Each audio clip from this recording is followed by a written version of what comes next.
La ilaha illallah Muhammadun Rasulullah alaihi salatullah wa alihi wal ahibba. Assalamualaikum warahmatullahi wabarakatuh.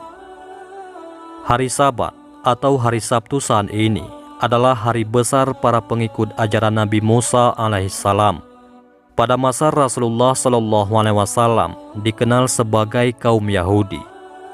Pada hari itu mereka dilarang melakukan aktivitas apapun kecuali untuk beribadah, berzikir, atau mempelajari kitab Taurat. Suatu ketika, seorang lelaki Yahudi yang tinggal di Syam mengisi hari Sabatnya untuk mempelajari kitab Taurat. Ia menemukan dalam Taurat tersebut ayat-ayat yang menyebutkan tentang sifat dan keadaan Nabi Muhammad SAW. Nabi yang diramalkan akan turun sebagai penutup para nabi sebanyak 4 halaman. Ia segera memotong 4 halaman Taurat tersebut dan membakarnya. Saat itu memang Nabi SAW telah diutus dan telah tinggal di Madinah. Sementara itu, beberapa orang pemuka dan pendeta Yahudi melakukan indoktrinasi kepada jamaahnya bahwa Nabi Muhammad SAW adalah seorang pendusta. Jika ditemukan sifat dan cerita tentang dirinya dalam Taurat, mereka harus memotong dan membakarnya, karena itu merupakan ayat-ayat tambahan dalam Taurat yang tidak benar. Adapun lelaki Yahudi dari Syam tersebut adalah salah satu anggota jamaah sekte ini. Pada hari Sabtu berikutnya, ia juga mengisi harinya dengan melakukan kajian terhadap Taurat. Dan ia menemukan 8 halaman yang menyebutkan tentang keadaan dan sifat-sifat Nabi Muhammad SAW. Seperti kejadian sebelumnya, ia memotong 8 halaman tersebut dan membakarnya. Pada hari Sabtu berikutnya lagi, ia masih melakukan kajian terhadap Taurat. Dan kali ini ia menemukan hal yang sama. Bahkan ditambah dengan cerita tentang beberapa orang sahabat di sekitar Rasulullah SAW. Dan ia menemukannya dalam 12 halaman. Kali ini ia tidak langsung memotongnya, tetapi ia berpikir dan berkata dalam hatinya, "Jika aku selalu memotong bagian seperti ini, bisa-bisa Taurat ini seluruhnya akan menyebutkan tentang sifat-sifat dan keadaan Muhammad." Tentunya kita tidak tahu pasti apakah memang kandungan Taurat seperti itu, atau memang Allah Subhanahu wa Ta'ala telah menggiring lelaki Yahudi ini kepada hidayahnya, sehingga setiap kali dipotong akan muncul secara ajaib pada halaman lainnya lebih banyak dan lebih lengkap tentang keadaan baginda Rasulullah SAW. Akan tetapi, 3 kali pengalaman kajiannya tersebut telah memunculkan rasa penasaran dan keingintahuannya yang besar kepada Nabi Muhammad SAW. Bahkan dengan 3 kali kajiannya tersebut, seakan-akan sifat-sifat dan keadaan Rasulullah telah lekat di kepalanya. Dan ia pun seperti mengenal Rasulullah SAW sangat akrab. Ia datang kepada kawan-kawan Yahudinya dan berkata, "Siapakah Muhammad ini? Ia seorang pembohong besar yang tinggal di Madinah," kata salah seorang temannya. "Lebih baik engkau tidak melihatnya dan dia tidak perlu melihat engkau." Tetapi lelaki Yahudi yang telah melihat dengan ilmu yakin tentang keadaan Nabi SAW ini tampaknya tidak mudah begitu saja dipengaruhi teman-temannya. Seakan ada kerinduan mengumpal kepada sosok Muhammad yang belum pernah dikenal dan ditemuinya itu. Kerinduan yang memunculkan kegelisahan yang tidak akan bisa hilang kecuali bertemu langsung dengan sosok imajinasi dalam pikirannya tersebut. Ia berkata dengan tegas, "Demi kebenaran Taurat Musa, janganlah kalian menghalangi aku untuk mengunjungi Muhammad." Dengan tekad yang begitu kuatnya, teman-temannya itu tak mampu lagi menghalangi langkahnya untuk bertemu dengan Nabi SAW di Madinah. Kemudian lelaki Yahudi ini mempersiapkan kendaraan dan perbekalannya, dan langsung memacunya mengarungi padang pasir tanpa menunda-nundanya lagi. Beberapa hari berjalan, siang dan malam terus berjalan, hingga akhirnya ia memasuki kota Madinah. Adapun orang pertama yang bertemu dengannya adalah sahabat Salman Al-Farisi. Karena Salman radhiyallahu an berwajah sangat tampan dan mirip gambaran yang diperolehnya dalam Taurat, ia berkata, "Apakah engkau Muhammad?" Salman radhiyallahu an tidak segera menjawab, bahkan segera saja ia menangis mendapat pertanyaan tersebut, sehingga membuat laki-laki Yahudi ini terheran-heran. Kemudian Salman berkata, "Saya adalah pengikutnya." Memang hari itu telah 3 hari Nabi Muhammad SAW wafat, dan jenazah Nabi baru dimakamkan kemarin malamnya, sehingga pertanyaan seperti itu mengingatnya kepada baginda Rasulullah dan membuat Salman menangis. Kemudian lelaki Yahudi itu berkata, "Di manakah Muhammad?" Salman Al-Farisi radhiyallahu an berpikir cepat. Kalau ia berkata jujur bahwa Nabi Muhammad SAW telah wafat, mungkin lelaki ini akan pulang.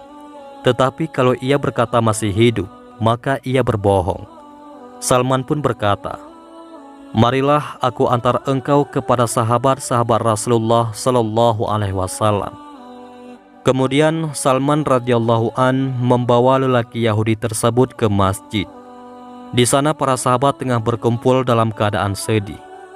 Ketika tiba di pintu masjid, lelaki Yahudi ini berseru agak keras, "Assalamualaikum ya Muhammad." Ia mengira Nabi SAW ada di antara kumpulan para sahabat tersebut. Tetapi sekali lagi ia melihat reaksi yang mengherankan. Beberapa orang pecah tangisnya, beberapa lainnya makin sesenggukan dan kesedihan makin meliputi wajah-wajah mereka. Salah seorang sahabat berkata, "Wahai orang asing, siapakah engkau ini? Sungguh engkau telah memperbaharui luka hati kami. Apakah kamu belum tahu bahwa Rasulullah SAW telah wafat 3 hari yang lalu?" Seketika lelaki Yahudi tersebut berteriak penuh kesedihan, "Betapa sedih hariku, betapa sia-sia perjalananku.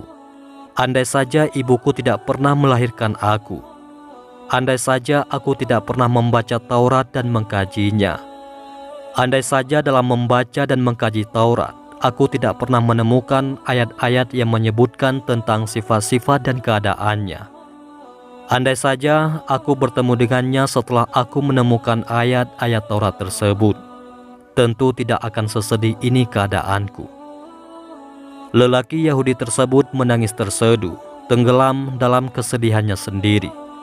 Seakan teringat sesuatu, tiba-tiba ia berkata, "Apakah Ali berada di sini sehingga ia bisa menyebutkan sifat-sifatnya kepadaku?" "Ada," kata Ali bin Abi Thalib radhiyallahu an sambil mendekat kepada lelaki Yahudi tersebut. "Aku menemukan namamu dalam kitab Taurat bersama Muhammad. Tolong engkau ceritakan padaku ciri-ciri beliau." Ali bin Abi Thalib berkata, "Rasulullah SAW itu tidak tinggi dan tidak pendek. Kepalanya bulat, dahinya lebar, kedua matanya tajam, kedua alisnya tebal. Bila Rasulullah tertawa, keluar cahaya dari sela-sela giginya. Telapak tangannya berisi, telapak kakinya cekung, lebar langkahnya, dan di antara 2 belikat Rasulullah ada tanda khatamun nubuwah." "Engkau benar wahai Ali," kata lelaki Yahudi tersebut. "Seperti itulah ciri-ciri Nabi Muhammad yang disebutkan dalam Taurat. Apakah masih ada sisa baju beliau sehingga aku bisa menciumnya?" "Masih," kata Sayyidina Ali. Kemudian beliau meminta tolong kepada Salman untuk mengambil jubah Rasulullah yang disimpan oleh Fatimah Az-Zahra, yaitu istri Ali bin Abi Thalib radhiyallahu an dan putri kesayangan Nabi SAW.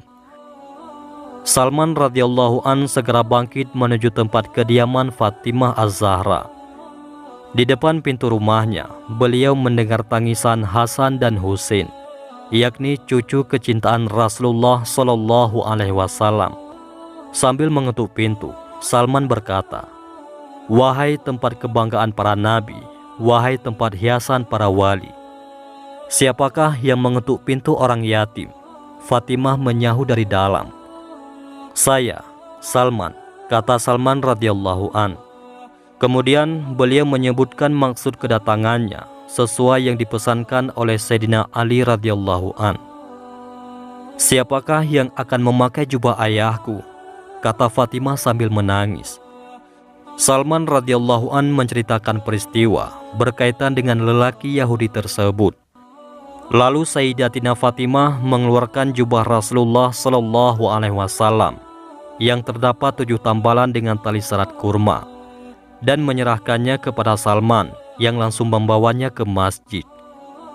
Setelah menerima jubah tersebut dari Salman, Ali bin Abi Thalib menciumnya diiringi haru dan tangis hingga sembab matanya.